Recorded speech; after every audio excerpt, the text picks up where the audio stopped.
Hi, everyone. Welcome to another episode of Second Act Actors. I'm your host, Dr. Janet McMorty, and I was and still am a medical doctor simultaneously pursuing a career in acting. I am so excited for this week's industry episode. The two incredible women you're about to meet are so inspiring, and I had such a wonderful conversation with them. They are Leslie Goyette, writer, director, and producer, and her producing partner, Michele Englehart. So, have you, as an actor, ever been told the only way you're going to get cast in the ideal roles that you want and that you covet and the characters that you crave to be playing is by producing, directing, writing, casting, and starring yourself in your own films? How many times have you been told that? I know myself personally, I've been told that several times. But then they don't give you any advice on how to actually do it. I mean, I went to medical school. I didn't go to film school. I have no idea how to do this. These two women did the thing. Leslie had an incredible story that she wanted to tell. She wrote it, and then she got Michele involved to produce it. Michele used to work in IT. She had no idea what being a producer was all about until Leslie brought her along for this incredible ride. So they produced an amazing, stunning feature-length film called Maysville, which you should definitely check out. All the links about where to find it are below. And how they made this film come to life is one heck of a story that they are going to share with you, with incredible advice, tips, and tricks on how to get started and how to build a film family. As an aside, they are both parents to actors, so child actors, and they give incredible advice and tips to parents who have kids who are interested in acting and in the acting industry, the film community.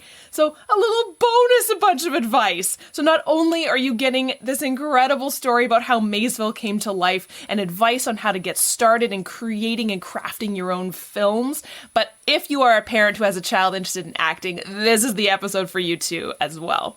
Please enjoy the lovely, incredible, talented, inspiring creators of the feature film Maysville, Leslie and Michele.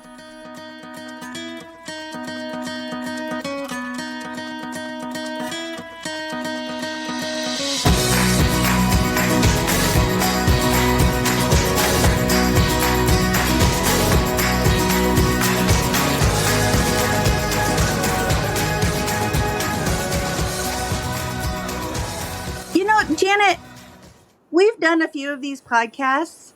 Your story is fascinating. Oh, thank you. I absolutely love this whole concept of second act. I love everything about it.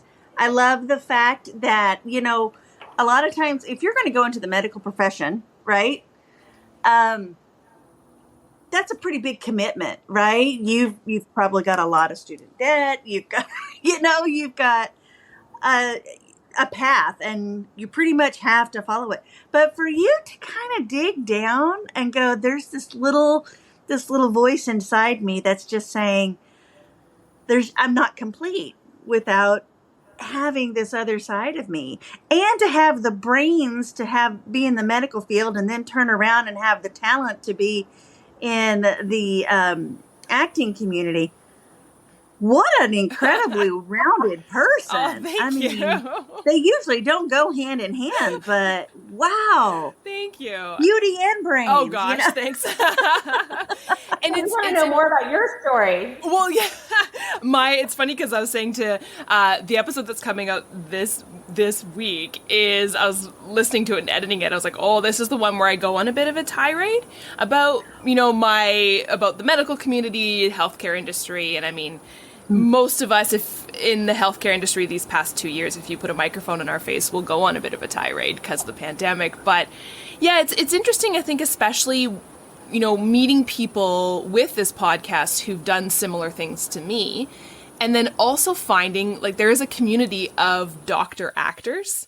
We have a little Facebook group. We're doctor actors on Facebook. That's so awesome. Right? And I was like, of course, because we all think of ourselves as like these very unique individuals. Like, no, of course there's other people in this world who've done the same thing and feel the same thing. And it's so nice to find like that tribe of people. And I've interviewed a couple of them. And again, very similar kind of brains, that like logical brain who's kind of craving creativity because we just haven't had it in so long because of being in medical training, which is so science. But thank you. That's really kind. I appreciate that. It's been a fun. Both our husbands are in the healthcare field. Really? Oh my gosh! Yeah. Wow. So what kind of position are you? So I'm like board. I guess I say board certified because a lot of people who listen are from the States. But so I did general medicine, like family general practice, and then I did fellowship training in sports medicine and orthopedics. Oh, cool. So that's what I do. Yeah. Wow. Yeah. That's so cool. It is cool. I just think that's so cool. I love it. That's so cool. And I love the whole second act. Mm-hmm. You know, I think everyone should have a second act. Some of us don't. Yeah. But, you know, I think, you know, and it totally describes Michele and I. Yeah. It's right where we are. Tell me your story. Tell me all about how I want to talk about Maysville because I was just saying Michele to Leslie. I finished it this morning, and okay. But tell me the story. How did you all come to be you? Wow. Okay, so we've gotten this question before, right, Leslie? So we can do this. That's such a big question. I mean, open-ended. I can start, Leslie? Yeah, please. It starts with Leslie, but you know, sometimes it's easier if somebody else talks about you. But so Leslie's has been a closet screenwriter or writer, but very much a screenwriter. In my view, she's a very visual writer, which lends itself to screenwriting. And our kids met on a set of a DreamWorks commercial back 8 years ago now.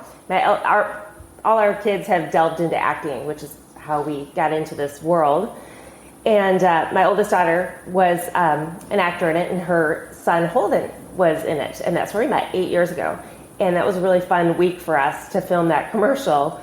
And we kept in touch on Facebook after that. But that was kind of it until Leslie, 3+ years ago, she pinged me. She's like, hey, I saw a short film your son was in that you posted. I have this script that I'd love to see if maybe I've got this role specifically with him in mind after seeing the short film. Would you guys be interested? I'm like, oh, that's interesting. I didn't know Leslie was a writer. I guess there's a lot I don't know about her. And I said yes, and she sent the script to me. It's I love that it was set back in time, the 1920s, such a cool era. And it's a really ambitious script, feature-length film, but I didn't get very far before I just started crying, tearing up. Page 15 or 16, I was like, this is so amazing. I read a lot of scripts with three of my kids acting, and this was a really good script, in my opinion. I was kind of blown away, and the fact that I was crying was a good sign that it engages the audience quickly. And so I texted her and I said, oh my God, when I got to that page, and she's like, oh my God, good, or oh my God, bad. And then I just picked up the phone and called her. And so it took off from there. She came up to Seattle. She's in Portland, I'm in Seattle. She drove to Seattle and we did a table read of the script. And then right there, it's like she asked me to marry her. She said, hey, Michele, we're two women. Women get stuff done. Let's do this. Can you do this with me? I've never made a film before. And I was like, let me think about that. And I took a week or so to think about it. I practically had a panic attack because Leslie's more of a risk taker than I am. I'm more conservative, and I felt like I didn't really know her. She seemed great, but that's a big deal to jump into bed, so to speak, with somebody so quickly, and because we had to start a business together. They had to, get an LLC for the production company, and long story short, I said yes, and here we are 3 years later with, I think, what is a beautiful film. And given the price tag, what our budget was, I think I'm biased, but we hear this from others, quite a few others as well, is that, wow, you made this film, not having made any film before. Neither one of us had even made a short film, we definitely have been behind the scenes in a lot of, many times on set amongst our kids. Being on set, we're with them, but that's just observing and watching and taking it in. And over time, we've networked with lots of crew and actors over time. And I guess in a way, I think it was fate. Not that I believe very much in fate, but in this case, I kind of do, because it just kind of all came together. It was very stressful. There were lots of different things that happened that really threw wrenches into the whole thing, as you can imagine. But we got it done, and here we are. I have so many questions. So, okay, I want to just take a step back first before I ask about kind of process-wise. Because again, like we were chatting earlier, most people who are listening are actors, especially people who are interested in getting into acting kind of later on in life, or maybe interested in things like directing, writing, producing, and stuff like that. So take me back, where did this screenplay come from? Or how did you even think, I want to make a film? Like, where did that come from? Okay, I'll take this one. I've always wanted to be a filmmaker since I was a small child. And everyone in my whole family has known that. I have been pretending to be a filmmaker, since, when I was 5 years old. And I was always directing, constantly directing plays and storytelling. And when I graduated high school, I went from Kentucky. So the movie itself is based in Maysville, Kentucky. I'm from Appalachia.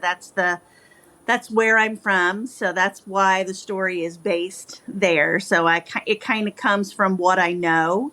I'm from the mountains and deep in the mountains. But I left that and moved to the West Coast after I graduated high school. And I attended the University of Oregon to study film. And my freshman year of college, they cut that program. So I had to make some quick adjustments here. What am I going to do? Had to make some decisions. So I ended up just going back into theater. So for many, many years, I directed theater. I produced theater. I produced relatively large productions. So I have been directing and producing theater for a number of years. And then when my children started taking a step from theater into commercial and television and film, that's when I started seeing the behind the scenes of, what I always wanted to do. And like Michelle says, that's when, when your children are working and they're in front of the camera, you're on the side and you're talking to the first AD and the second AD, and you're talking to the grip and electric. And those are the people that you get to know, and you really get to know their jobs and the boom operator and so on.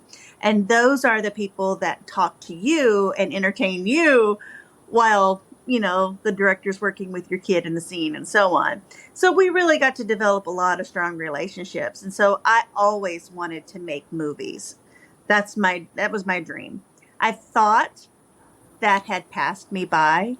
I thought once I become a mother, there's no way I'll ever be able to get back into that kind of thing. But it found me, if that makes any kind of sense. I kind of feel like, and Michelle kind of touched on some things earlier. I've always been a closet writer. I have 5 scripts, and I would never let anyone read my writing ever, because I was so afraid. I liken letting someone read your writing to letting them see you naked. Because you're so vulnerable in your writing, right? It can show weaknesses, it can show strengths, and you can be just so judged by your writing. So I never let anyone read my writing. So the first time I reached out to Michelle was a pretty big deal to let someone actually read it. And that's kind of where the movie making came from. As far as the story of Maysville, it's the characters of Teddy and Willie are based on my sister and myself. and our childhoods growing up in that region of the country. It is more of a poverty-stricken area. And when we were little, we were raised on farms, and we were tobacco farmers. And yeah, there wasn't a lot to do when I was little. Even in the 1970s, there wasn't a lot to do. So everything that you see Teddy and Willie doing, the trouble that they get in, that was things that me and my sister did, and that's just where where the roots of the story come from.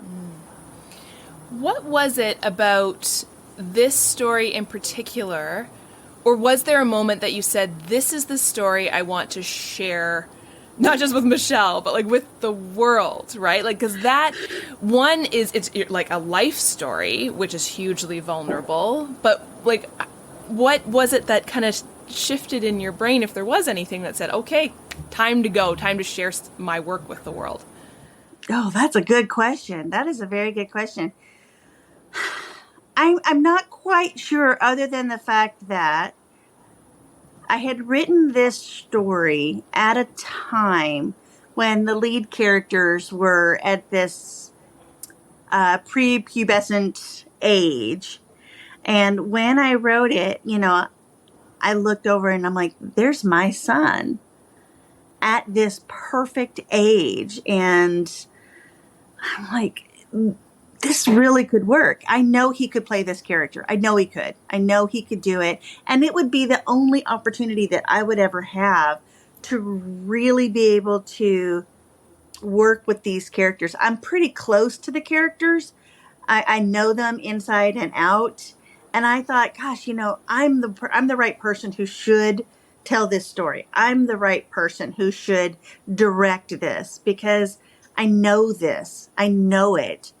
And there was still a little hint inside me saying, gosh, can you do it? Can you do it?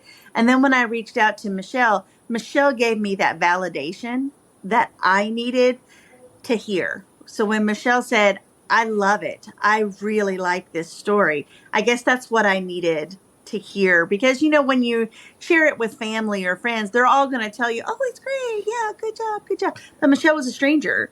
Well, not a stranger. She was a friend, but she would have been honest. If it wasn't something she liked, she definitely would not have wanted her children attached to the project either. And so getting that validation gave me that little bit of boost. And so then we reached out, and when we were trying to crew the film, we got a lot of positive feedback with people wanting to be a part of the project. Very ambitious. Everybody was kind of thrilled at the idea of doing a period piece, because doing a period piece set back in the late 1920s is something a lot of studios won't even attempt, because it's so expensive.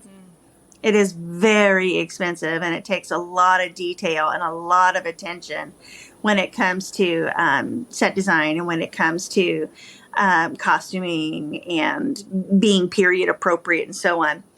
And we got so many yeses. We kind of thought, this is it. This is what we're going to do. This is the right thing to do. So a lot of people kind of rallied around us to get it done. The doors kept opening for us. It was another reason it just felt like this film needs to be made. Leslie's, she said she has worked in the theater, volunteered, for many years in the theaters in Portland, and we got almost our entire wardrobe, over 2,000 pieces, from those theaters, for example. I mean, there's so many reasons this film should not have been able to be made in the way it was without all these doors opening for us. So wardrobe is just one example. And that's something that I know I've touched on in most episodes, is about the networking piece that we have to do kind of in this industry. And if you have a comfort level with other people in the industry, like you were saying, Leslie, like being there on set as a mother chatting with, whoever, the boom operator, whatever, it's incredible who you meet. And then, like you were saying, kind of, Michele, like not so much paying it forward, but you know what I mean? Like you meet all these people and they're going to help contribute because they see value in what you're doing, and also they're like, these people are nice and great. So like, of course I want to help them out. And I think that's, this is going to sound a bit snarky, but like people who come from a world prior to the entertainment industry, a first act or whatever, kind of have a bit of an upper edge because they've had to do that. They've had to network. They've had to communicate with other humans and know how to do that. I don't really have a question. It's more of a statement, like, yeah. But, that's incredible. So one thing that, we have a little phrase that we use often and that we learned pretty quickly is you just need to ask. So we call it the power of the ask. What is the worst that can happen if you ask for something for free or, for almost nothing? Often for us, it was, yeah, we can do that. Or, we can't do that, but we could do this. And sometimes this was better than that. And it's crazy. Everything. So it was shocking how often it was a yes and not a no. We found 2 towns. Finding the film location was so key for Maysville. We found these 2 twin towns, half equidistant between Seattle and Portland. So perfect for where Leslie and I, right between where we live. And they're historic towns with lots of antique stores, lots of pride in the history of that area. An historic mansion that we found for one of the main houses in the film, just perfectly set back in the time that we needed it set in. We needed so much in terms of props and set decorating, and we found it all, plus all our locations, plus so many extras, and so many people in those towns volunteering and excited to volunteer to be in a film set in the 1920s. How fun is that? You get to dress up and look like you're from the 1920s. So without all that goodwill, we wouldn't be here today. And I think there was just so much luck in finding those twin towns. We found our first person that we connected with down there, Mary Kurtzbein. She's got an antique store down there, and she's very much involved in the community. She volunteers in many ways down there and loves the history, and she's very proud of the area, as are many people. But she was our first connection to that area, and we connected with a friend of hers, Jeremy Wildhaber, and he has one of the best restaurants in the whole area, wonderful chef. And he and she met up with us one day. We came down there and took us all over, and we found almost every single location that we needed. Leslie, how many locations? Was it 15, 14? 17 locations. And we found them, almost all of them, within one day. So I look back and I just wonder, why, how? Where did we find these people? How is it that we connected to those people through another producer who wanted to film down there for something else that didn't work out? And he said, Michelle, this is a great area to film in for something like Maysville. I think you should check it out. And so he connected us. So, so that's how the sausage got made. Part of it, anyway. Can I touch on, this is I'm taking a bit of a detour here, just because I think you both are really unique in the fact that obviously you're, the producing, writing, making of a film, but also the 2 boys in the film are your sons, correct?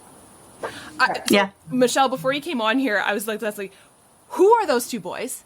They're incredible. And she's like, they're our kids. What? So you have this unique, obviously filmmaker industry side, but then also being a parent of an actor. Can you tell me a bit more about those experiences that you've had? Because I do know I have a lot of friends who are like, how do I get my kid into this? But also, what has that been like having your own children be a part of this project? That's a really big question. There's a lot of different angles we could take with that. And Leslie and I have been doing this, supporting our kids in acting for, at least a decade. And I have 3. She has 2. Both her sons have delved into it, especially Holden.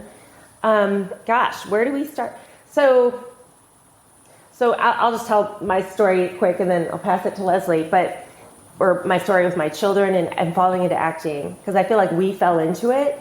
My oldest daughter, who's now 17, when she was 5 or 6, I had a friend at work say, hey, she's really... Outgoing?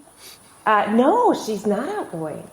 She's really good in engaging with adults. So maybe that is a way to say she's outgoing, but she was unusually good in connecting and talking and easy with adults. And also she was very patient, and I think for a kid who's 5 or 6, that's unusual. So I think those things, so I got her into an acting class that coworker recommended because her children were in it. And Eden, that's my daughter, she did the acting class for a school year, and then summer came around and we just took a break from it, and she liked it, but she likes a lot of things. And then in August that summer, we got a call from that teacher who's also a local casting director here in Seattle. And she said, hey, I'm casting for this national commercial. It's kind of a big deal. I think Eden would be, have a good shot at it if you wanted her to audition. So long story short is it was beginner's luck, I really feel. She got that audition, which there were a ton of little girls auditioning for that one. And so it just kind of went from there. And once she got the audition, then agents came our way, because you have to have an agent to do a commercial like this. So quickly we got an agent like the next day, and it just went from there. And then there's not a lot of that happens in Seattle filming wise. We're very backwater. Like Canada has got the huge film incentives, so that's why you got it going on in Toronto right now with Netflix and whatnot. But Washington, being right next to Canada, and in between Canada and Oregon, Leslie State, has a relatively big film incentive compared to Washington. There's not much filmed here, but there's a lot of independent films made here and a lot of commercials, especially in the summertime. And then we just have some big companies like Microsoft and Amazon who are always doing commercials and industrials and whatnot. So that's where my kids have delved into more of indie films and industrials and commercials. So, and then they got an agent in LA, so they do audition for shows and bigger studio-based films. As far as my kids, I had 2 kids who started in this industry, and how did they get into it? My older son was doing equity theater when he was in 2nd grade, and equity theater is it's as professional as it gets. And he was doing, I think, 5, 6, 7, 10 shows a week while attending public school through the Christmas season. And he ended up doing, I think like 95 shows of A Christmas Story in downtown Portland. And it's a big commitment for a little kid, right? Really big commitment. It's a big commitment for a parent too, because you drive them to the theater every single day. They're there for 6 hours of rehearsal and so on. And it shows a lot of discipline because, you have to sit, you have to be quiet while the director's working out the scene, and they're blocking and so on. And, you have 4 weeks of rehearsal, and then you go into 8 weeks of the show. And it just showed a lot of commitment. And so it was very easy to get an agent after you can show that you've worked in professional theater. Mm. And so I asked Harrison if he would be interested in doing something like that. And Harrison said, sure, I'd love to do a commercial where I spend 1 day on set and make the same amount of money as, 12 weeks in theater. So and we got the agent, and, some commercials came his way. And then little brother saw big brother doing it. And it turns out that little brother was the one who really loved it. And my older son ended up, once you get older, you have to kind of make some decisions. Unfortunately, when he was a freshman in high school, he loved baseball, wanted to be on the baseball team, high school baseball team. And it is such a huge commitment to do that. So he kind of stepped away from that whole acting scene.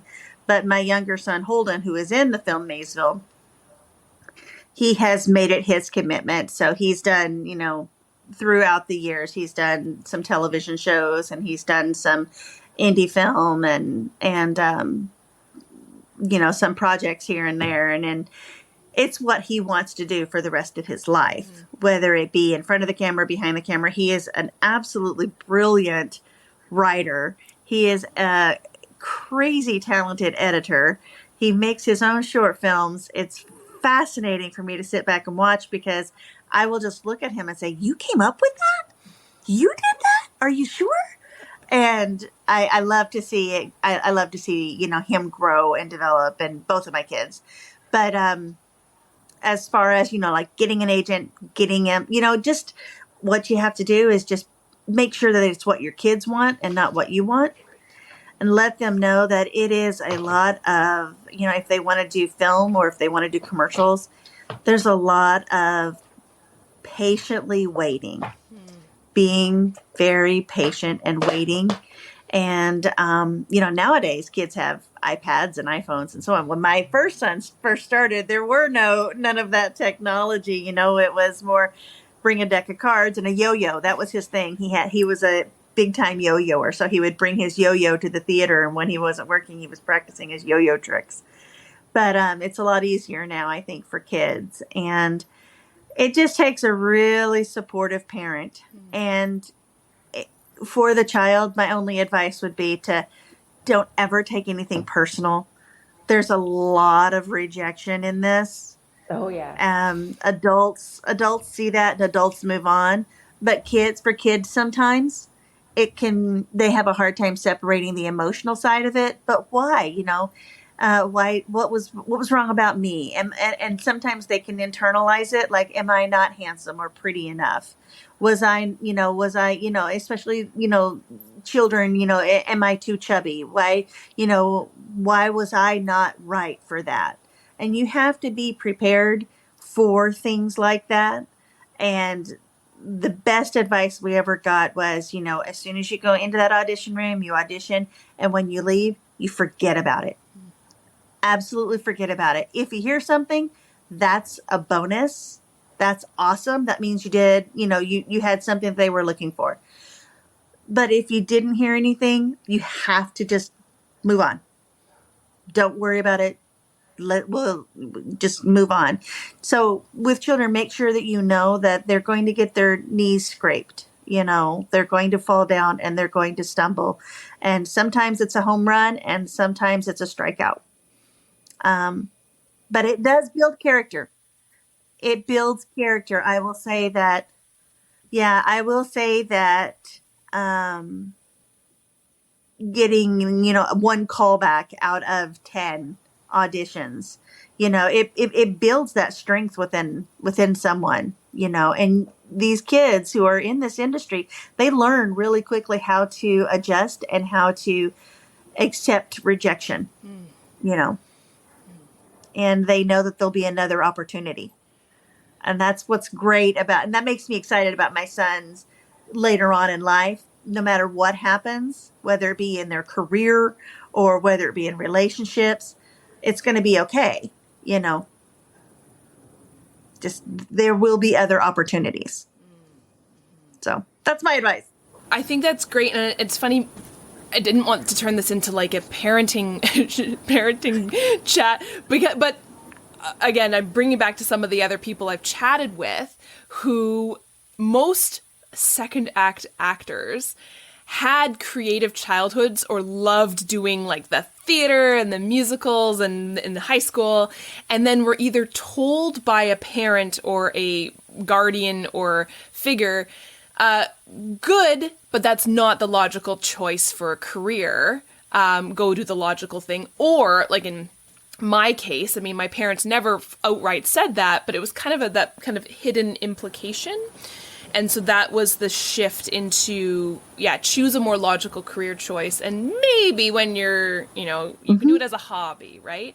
So that's incredible advice, I think, because my question, which I didn't want to be like judging of any parenting styles, but, to be so supportive of your children when they're choosing to do this,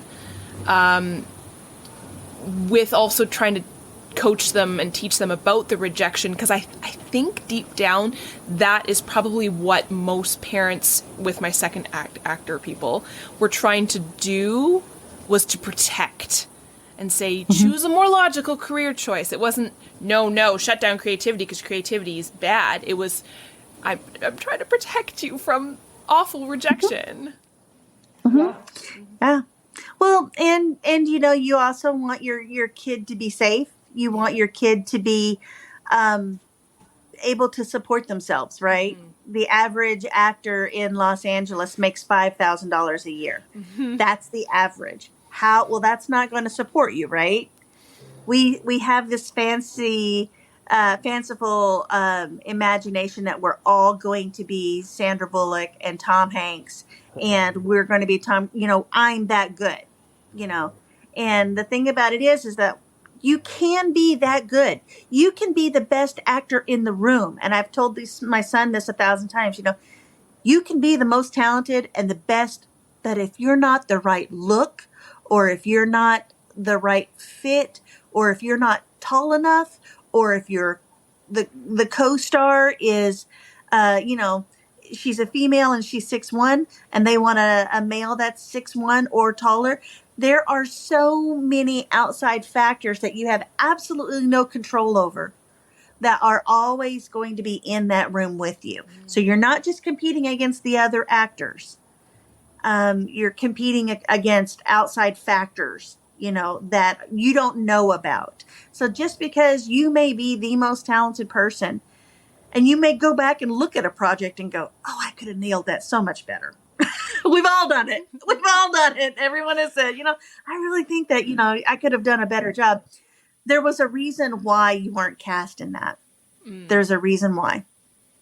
And the only thing that you can hope is that you left a good impression, that maybe someone will remember you next time. And a lot of times it's the casting director that knows what a great job you did. So they're the ones who are going to bring you back and give you other opportunities. So always make sure that you always say thank you when you walk out that room. Yes. So do you have any advice for people who are thinking about entering into this industry, not just as an actor, but doing what you two did? Maybe they have a screenplay in their closet. Maybe they have a friend who they're like, you should get this on film. Do you have any advice for people who are just kind of waiting in the wings? Well, there's a lot of different ways to approach it, right? There's a lot of different ways. And one of the really cool things that you can do is, you can take your screenplay and you can send it around. First thing, please, if I can tell anyone, copyright your material. It's $50. Send it in to the U.S. Copyright Office. Get that copywritten and get yourself protected, especially if it's an awesome script, right? Then send it around. Send it around to different screenwriting competitions. That can build momentum around you. That can get people talking about you. If you've been a semifinalist, or if you're a finalist, or even if you win the Francis Ford Coppola screenwriting competition, right? Or this comp for screenwriting, or this screenwriting competition, you have 4 or 5 semifinal results with your screenplay. That's going to garner some attention, right?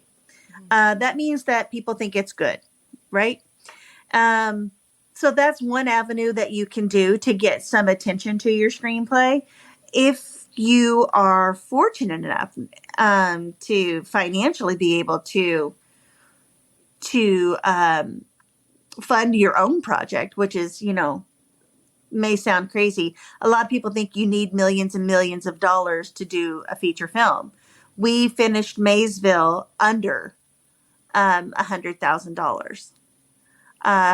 It cost us about what you would pay for a brand new souped up car. Oh my God. God. And so, right. So what you can do though is, if you're willing to hustle and if you're willing to work hard, and like Michele and I each wore like 10 hats each. Michele wasn't just a producer. She was a unit production manager. She was doing craft services. She was doing payroll. She was doing insurance, and you don't see a lot of that.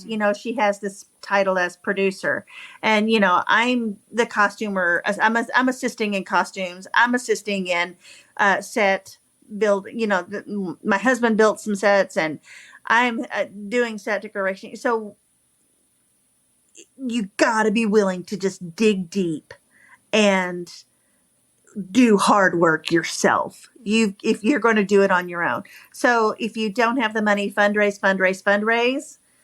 Don't go into it until you know 100% you have the money behind you, and put it on paper. And like Michelle and I, we pounded out 3 different budgets for this film. One was a dream budget. One was, okay, this is what we can do on this budget. And then one was a bare bones minimum. We have to have at least this much. And we felt comfortable before we took that step. So if you want to get your screenplay out there, get it out to screenwriting competitions. And then if you are brand new to the industry and you've just got a screenplay, I would recommend reaching out to your local film. Oregon has the Oregon Film Association. Just send emails. There are people that can help you get connected, right? First thing you would do is find a line producer. And there are people listed in your community that are line producers. Sit down, talk with them, interview them, and just say, help me work out a budget.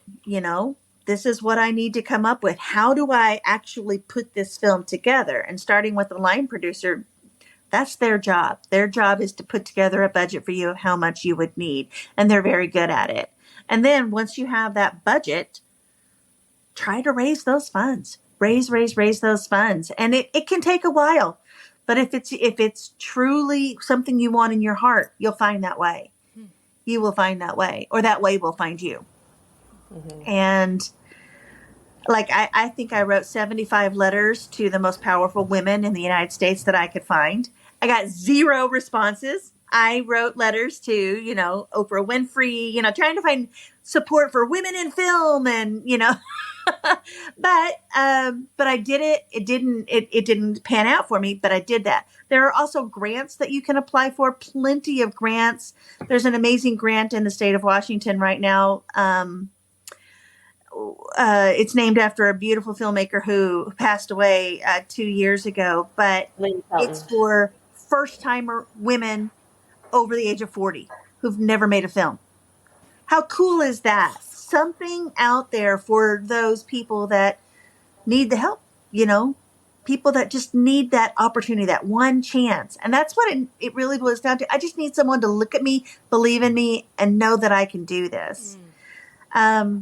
So yeah. And then, there's plenty of platforms out there as far as fundraising: Indiegogo, Kickstarter, Seed and Spark, all kinds of different avenues, whatever would be right for your film. And build your base, use your social media, all of that kind of thing to raise those funds, and just get the ball started. And I think once you get there, you're going to find that the other motto Michelle mentioned earlier, that, the power of the ask. The other motto that we learned is that people want to help people. That's what we really learned. People genuinely want to help people. People are afraid to ask. People don't want to ask for help. But I can tell you that what we've learned is that the human species genuinely does care about each other, and that they do want to help each other. And I think that once you kind of get a family started, there will be plenty of people that will want to attach themselves to your project and help you in any way they can. Michelle, do you have any advice?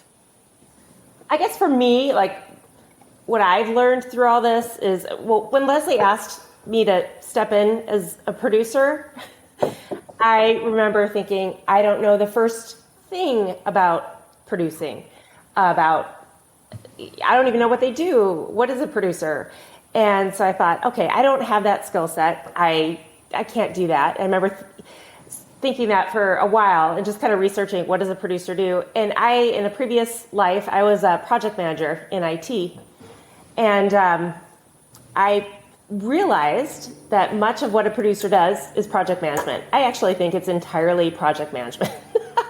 And all those skills that I did in the IT world translate over to being a producer. They truly did. And so it was just really funny to come from thinking I had no experience being a producer whatsoever, which is true, to, oh, I have those skills. I already have those skills. I've been doing that for like 18 years. So for me, it was don't think you can't do something. Look into it. I mean, it's very scary making a career change. I think for most people kind of a lot of people just stay put because it's comfortable after a while. You know what you're doing. And it's just easier than thinking about a career change, right? I mean, this is a good podcast for that. So to me, it was like looking that in the face and realizing you have so many skills from your previous career that translate into many, many other careers. So don't be afraid to take the plunge because it brings happiness, right? I mean, so many of us are stuck in a career that we're like, okay, we've done this. We've been doing this too long. We need a change. And they say, what? People should have like 3 or 4 careers in their life? But it's so hard to make that decision. It seems like a drastic decision to change. So I'm so glad to have had that experience because I feel like I could change careers again. You know, I feel much more comfortable thinking about what's the next thing. I could do anything, put your mind to it and you can do it. Yeah. Leslie, your risk taking is worn off on her. Yeah. Yeah. I would think so. I think so. I mean, Michele definitely was up until, I want to say about a month and a half before filming, Michele still said, why don't we just take the money that we have and make a really good short film? Let's just do a short film. And I said, okay, Michele, I'm making a feature film. Are you coming with me or not? Now's the time. I need to know, are you coming with me or not? And she's like, oh, okay. We had raised just enough money, or so we thought, to potentially make a feature versus a short film. And I remember thinking, well, if it was just a bit less, then we could just make a really good short film. Because that's what most filmmakers starting out do. That's why they make short films. One of the main reasons is to showcase what you can do to get the investment, from the right folks. They can see, really see tangibly, looking at your short film, what you can do to fund a feature film.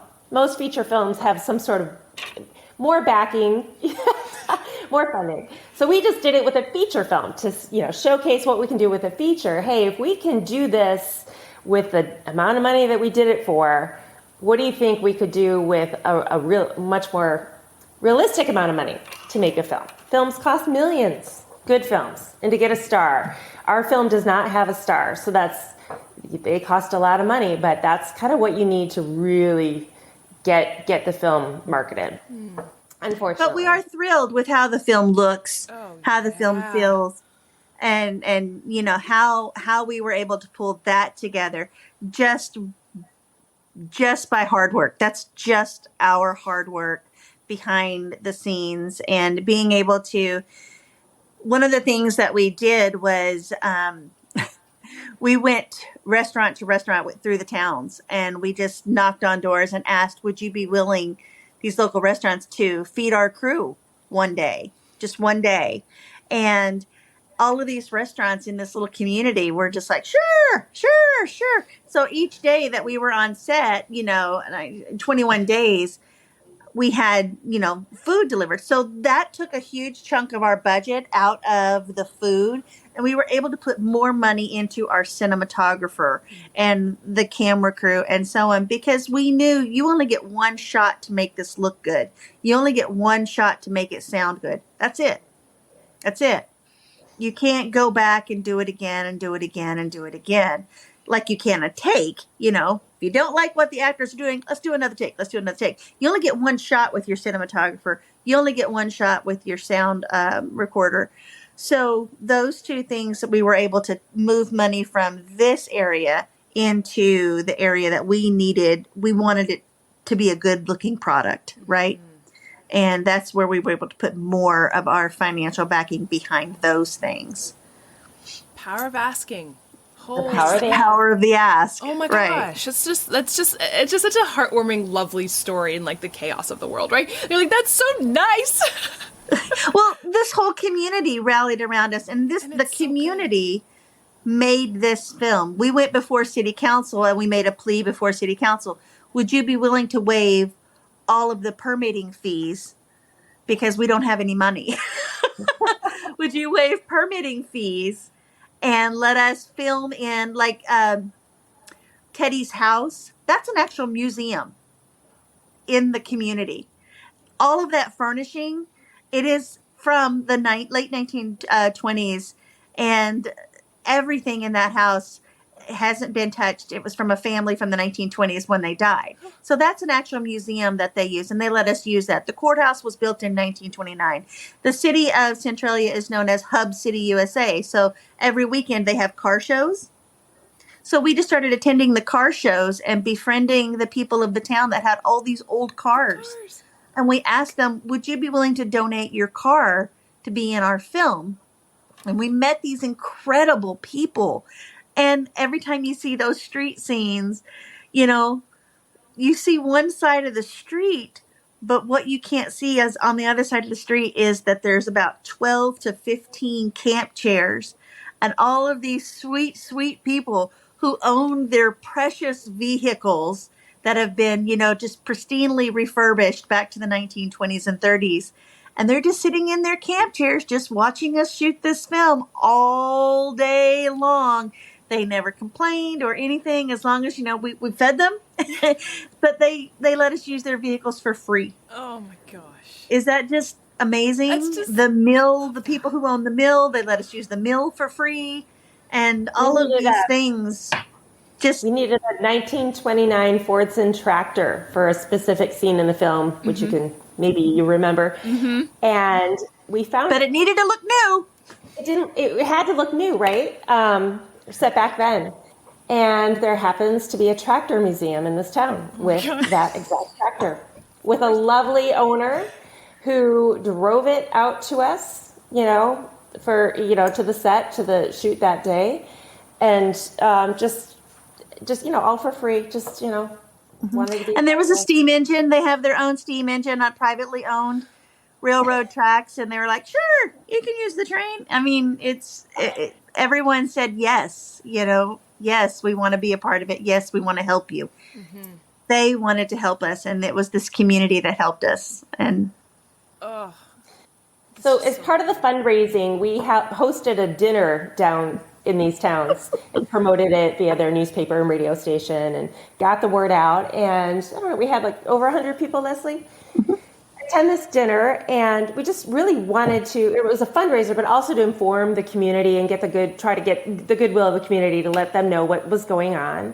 But what came our way was so much more. We raised a little money, but it was so much more than that, because we had sign-ups at the end of the dinner saying, hey, if you want to sign up to be an extra in the film, sign here. If you know of any locations, and we did a presentation of the locations we need and the types of props we needed. So we tapped into a lot of the antique stores around there, and we got so much that night. We were looking for a barn to burn down. We got a few offers, more than one offer to burn down. Two volunteer barns to burn down.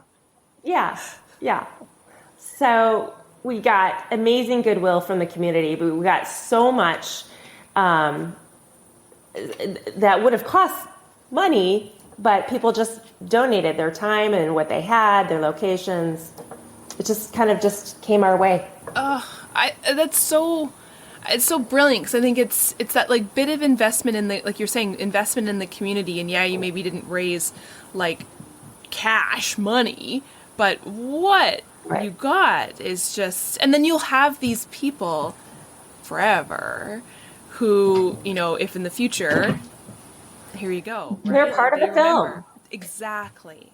In so many ways. It's funny. We talk about, if you watch any of the credits of the film, the special thanks are the longest part of our credits, because there genuinely were so many people to thank, because without them, Michele and I, we it wouldn't have happened. It really wouldn't have happened without them and their support. Yeah, and I do think one big draw is the type of film it is. It's set in the 1920s, and these are two historic towns. And this area, this county, Lewis County, they're looking for ways to promote tourism in the area. So it kind of dovetailed into that as well. It's kind of a selling point, like, oh, we had this film made here, set in the 1920s. But also I think people, as Leslie said, people want to help people, but I also think people want to be part of something bigger than themselves, and especially something creative like a film. I mean, it's just kind of maybe, I think a lot of people think that's a once in a lifetime experience. That's something I've never done. How crazy is that? So it's just, I think also a selling point is this unusual experience you get to, be a part of and say you did and talk about. It's just fun.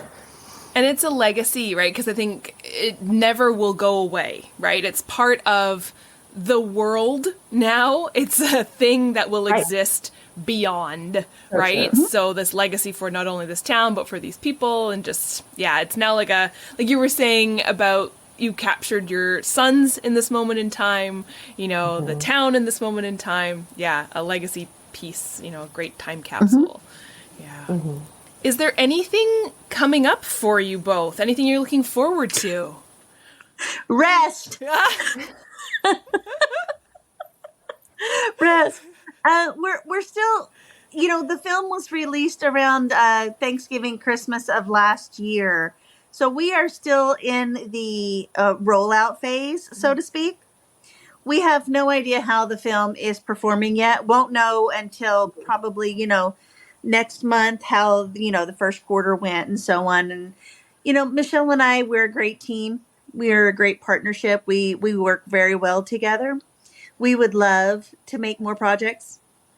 Leslie has 7 or 8 scripts in her back pocket that I haven't read yet. I'm waiting. There's a new one, Michele, I haven't told you about. There's a new one. But again, it's finding those people that are willing to invest in us now. We do not feel comfortable starting all over with a whole new Kickstarter or a new Indiegogo. We feel like we've gone to the well to our family and friends. And asking for that again would be a little bit tough for the both of us. We don't want to do that. You know what I mean? We would love to, at this point, find investors now that we've shown what we can do with, like Michele said earlier, with almost no money. Imagine what we can do if you could support us, We're waiting. So we're waiting to see how well Maysville does, and we're finally going to be getting that information. You have to wait a long time. I mean, it's been 7 months. Yeah. But now we're going to start getting those numbers, and then we'll go from there. Do you both have any final kind of words of wisdom, advice for the actors of the world, but also just, people that you've been around and stuff like that? What another loaded question I'm giving you. My goodness. I guess my only go back to just what I've learned is just to go for it. If you feel like you need a change in your life or you need to do something different, don't take years to hesitate. I do feel like Leslie came into my life at the right time and challenged me to take this on. I still don't know why, wow, where did she come from? But I'm just so happy for the experience and the challenge. And I look back and I think, why was I so afraid to change careers or try something different? So just go for it. You learn so much. Well, I'm gonna go specifically talk about actors in general. I was an actor when I was young, and I'm a plus size woman. Even when I was, a size 10, size 8, size 10, I was always told my whole life, you will never be on screen. You've got to lose weight. You've got to get down to a size 2 or a size 0. That's not me. I will never be that small. I'm very muscular. I was, basketball, softball player, and so on. But I was told I would never fit. I didn't have the look for television and film, which is another reason why I would love to go. I loved theater because I could still fit in theater. What I can tell you now is some of that is changing. Not a lot for women. That door is definitely more open for men than women. But one of the things that I would love to tell people is I know in my heart, if you're an actor, you can never let it go. It will always be inside you. I get emotional talking about it. It's in you. And there's just a high that you have when you create a character and you deliver that character, whether it be in front of a camera or it be on a stage. When you get that and you develop that and you portray that, it's just a feeling that I cannot describe in any other workplace or any other kind of demographic. It's just a part of you. And I know that when you're an actor, it's always in you. And I don't think that it ever goes away. So if you were that high school musical person, I know that you're 50 years old and you still have small children, or you're 40 years old and you have small children, and you think that that was a time in your life, it's still with you.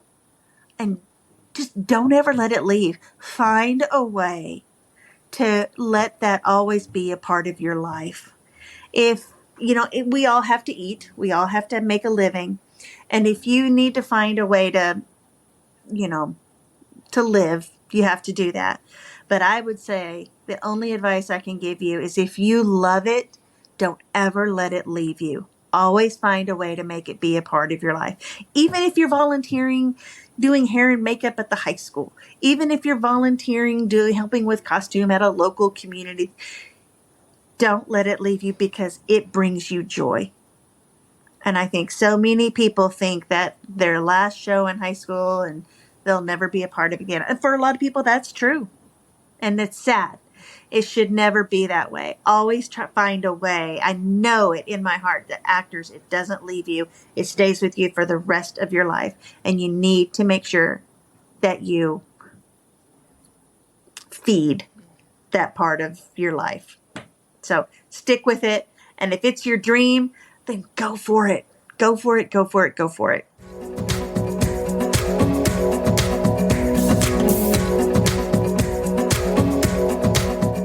Thank you, everyone, for tuning in, and thank you, Leslie and Michele, for being my guests this week. I hope you were all inspired and excited by all the incredible advice that they had. I mean, get out there and find a small community who is so excited to make films in it. What a great idea, and what a legacy project to leave.